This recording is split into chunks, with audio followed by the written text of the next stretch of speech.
Halo semua, perkenalkan nama saya Lola Simanjuntak dengan NIM 240404066 dengan Prodi Pendidikan Bahasa Indonesia. Nah, di sini saya akan menjelaskan tentang faktor pengaruh menyimak dalam masyarakat yang diampu oleh Ibu Nuriana SPD MPD. Nah, sebelum kita masuk ke dalam penjelasan faktor menyimak, kita harus tahu dulu apa itu pengertian menyimak. Mari kita bahas lebih dalam tentang faktor-faktor yang mempengaruhi kemampuan menyimak dalam masyarakat dan contoh-contohnya dalam kehidupan sehari-hari. Kemampuan menyimak seseorang dipengaruhi oleh beberapa faktor, baik faktor internal maupun faktor eksternal. Berikut beberapa faktor utama yang menyebabkan faktor pengaruh menyimak. Pengertian menyimak menurut Utami tahun 2019, menyimak adalah proses mendengarkan dan memproses informasi yang didengar menjadi informasi yang dapat dipahami.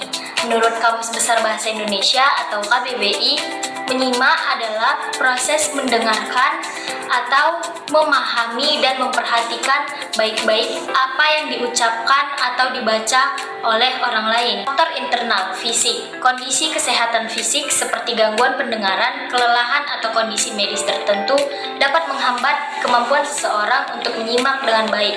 Contohnya, seseorang yang sedang mengalami sakit flu dengan hidung tersumbat akan kesulitan mendengar dengan jelas. Yang kedua, psikologis. Faktor psikologis seperti minat, perhatian, motivasi, sikap, dan emosi sangat berpengaruh terhadap kemampuan menyimak. Contohnya, seorang siswa akan lebih mudah menyimak materi pembelajaran yang diminatinya dibanding materi yang tidak disukainya. Yang ketiga, pengalaman. Pengalaman sebelumnya dapat membantu mempengaruhi kemampuan seseorang untuk menyimak informasi baru. Contohnya seperti seseorang yang sering mengikuti diskusi akan lebih mudah menangkap inti dari pembicaraan dibanding orang yang jarang berdiskusi.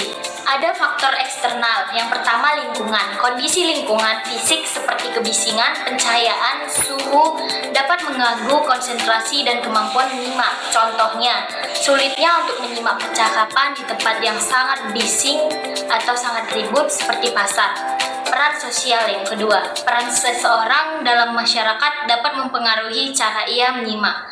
Misalnya, seorang pemimpin harus memiliki kemampuan menyimak yang baik untuk memahami kebutuhan anggotanya.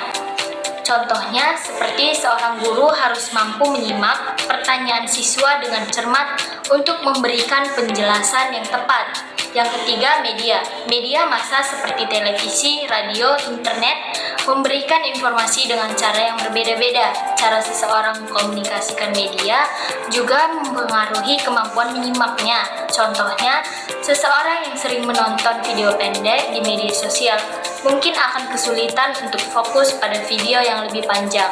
Ada pun beberapa hal yang dapat dilakukan untuk meningkatkan kemampuan menyimak.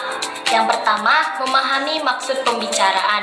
Yang kedua, menghindari ketergesa-gesaan. Yang ketiga, memahami maksud tersendiri. Yang keempat, memperhatikan perbedaan pemakaian bahasa.